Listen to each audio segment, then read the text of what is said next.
અત્યારે તમે જોયું હશે તો મીડિયામાં કે પેપરમાં કે કોઈ પણ જગ્યાએ ક્રાયો પ્રિઝર્વેશન, ફર્ટિલિટી પ્રિઝર્વેશન બધી જગ્યાએ ચર્ચા થતી હોય છે.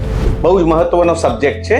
સૌથી પહેલું કેન્સર, ગર્ભાશયનું કેન્સર હોય, અંડાશયનું કેન્સર હોય અથવા તો શરીરના બીજા કોઈ પણ પ્રકારના કેન્સર હોય કે જેની સર્જિકલ પ્રોસેસ, કીમોથેરાપી અથવા રેડિયોથેરાપીથી એગ્સને, સ્ત્રીબીજને નુકસાન થવાનો ચાન્સ રહેતો હોય છે. તો એ બધી ટ્રીટમેન્ટ કરતા પહેલા તમે તમારા એગ્સ ફ્રીઝ કરાવી શકો છો. બીજું, કોઈ એવો જીનેટિક ડિસીઝ હોય કે જે લાંબા ગાળે એગ્સને નુકસાન કરે છે, એમાં પણ તમે તમારા એગ્સ ફ્રીઝ કરાવી શકો છો.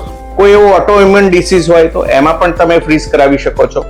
હવે સૌથી પહેલી મહત્વની વસ્તુ, કેરિયર ઓરિએન્ટેડ વુમન. અત્યારે એવું છે કે ઘણા બહેનોને અત્યારે પ્રેગ્નન્સી પ્લાન કરવી જ નથી, તો એ લોકો સૌથી પહેલા પોતાના એગ્સને ફ્રીઝ કરાવી દે, પછી ભલે કેરિયર બનાવે, જ્યારે મેન્ટલી પ્રિપેર થાય ત્યારે બાળક પ્લાન કરી શકે છે. તો એમને પોતાનો જીનેટિક્સ, તમે જેટલા યંગ એજે તમે એગ્સ ફ્રીઝ કરાવશો એટલું તમારું પોતાનું બાળક મળવાનો ચાન્સ વધશે, સારું બાળક આવવાનો ચાન્સ વધશે. તો એમને પોતાનું જીનેટિક્સ મળી શકે છે. ચાલો કરીએ પરિવારની શુભ શરૂઆત પૂજન IVF સાથે.